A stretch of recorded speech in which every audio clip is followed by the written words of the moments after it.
লালমনিরহাটে বিভিন্ন সংগঠনের উদ্যোগে পাটের ব্যাগ তৈরি করে বাজারজাত করা হচ্ছে। কাঁচামাল সহজলভ্য ও দাম হাতের নাগালে থাকায় অনেকেই আগ্রহী হচ্ছেন এই কাজে। পুরুষদের পাশাপাশি নারীরাও তৈরি করছেন পাটের ব্যাগ। পরিবেশ বান্ধব পাটের ব্যাগ তৈরির কাজে কর্মসংস্থান হয়েছে ৮ শতাধিক নারীর।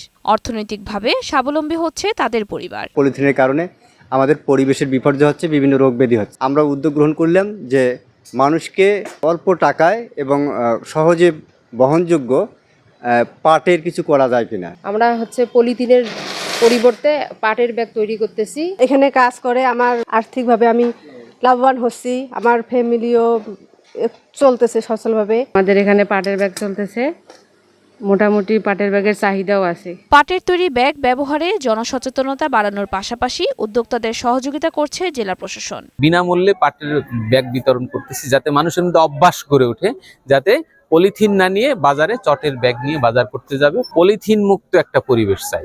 পরিবেশ দূষণ রোধে পলিথিনের ব্যবহার বন্ধ করতে কার্যকর পদক্ষেপ নেওয়ার দাবি সচেতন মহলের। সাজরিনা লাইজা, বৈশাখী সংবাদ।